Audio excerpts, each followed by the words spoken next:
Perkenalkan, kami dari Fakultas Keguruan dan Ilmu Pendidikan, Program Studi Pendidikan IPA Angkatan 2022. Halo, perkenalkan nama aku Emilia Putri Larina dengan NIM 2202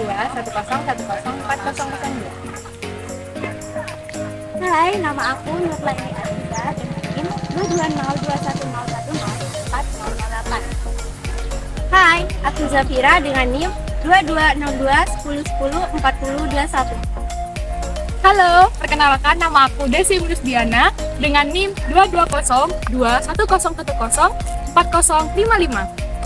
Halo, kenalin nama aku Nanda Zakiati Solika dengan NIM 2202110104056. Tahukah kalian apa itu cahaya?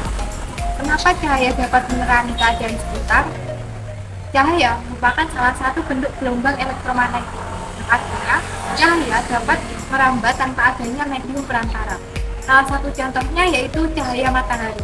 Cahaya matahari dapat menyirai bumi dari atmosfer.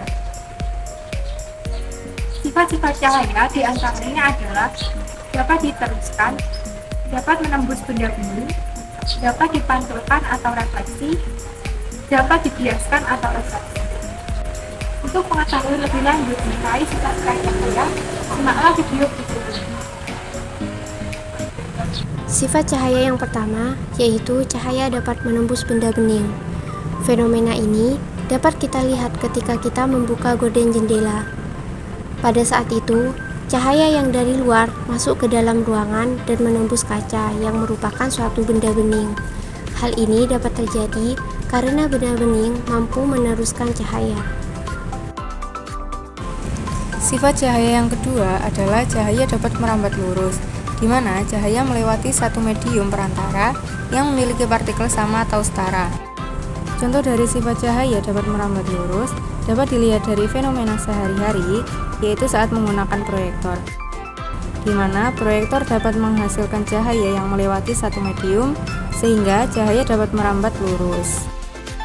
Sifat cahaya selanjutnya yaitu cahaya dapat dipantulkan, yang merupakan suatu fenomena di mana cahaya memantul dari suatu permukaan. Hal ini terjadi karena adanya perbedaan indeks bias antara dua medium yang berbatasan.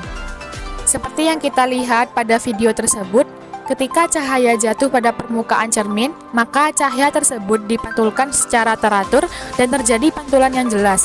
Hal ini juga memungkinkan kita melihat bayangan diri kita sendiri saat melihat cermin. Dalam hal ini juga berkaitan dengan hukum pemantulan cahaya, yaitu hukum Smelius, yang dimana sudut datang sama dengan sudut pantul. Contoh lain dari pemantulan cahaya yaitu saat seberkas sinar laser ke permukaan cermin suatu ruangan, maka kita akan melihat berkas sinar dipantulkan dari cermin. Nah, sinar dari laser menuju ke cermin dikenal dengan sinar datang. Sedangkan sinar yang terpantul dari cermin disebut dengan sinar pantul. Garis putus-putus yang melalui perpotongan antara sinar datang dengan sinar pantul serta tegak lurus dengan permukaan cermin disebut dengan garis normal. Untuk lebih mempermudah identifikasi, asumsikan terdapat titik A, B, P, dan N.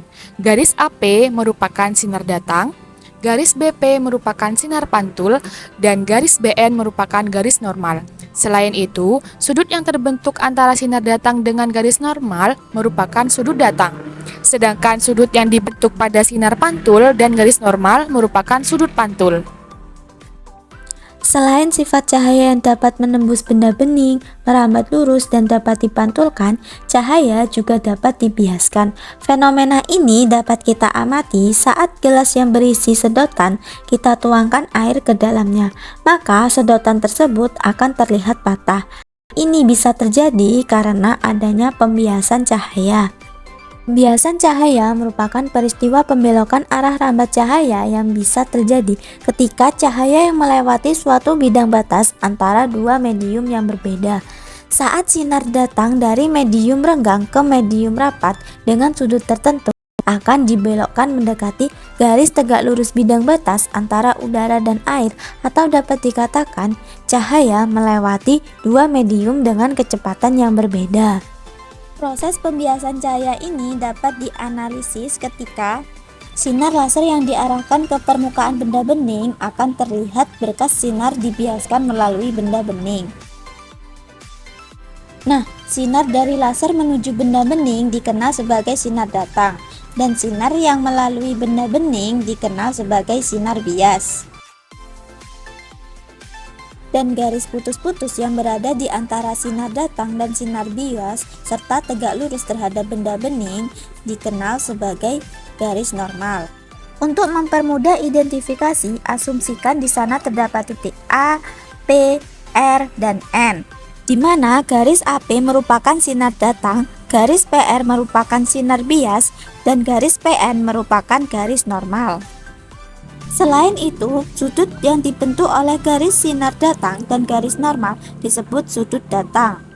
Sedangkan sudut yang dibentuk dari garis normal dan garis bias dinamakan sudut bias. Thanks for watching. That's our video. Thanks for watching. Dadah!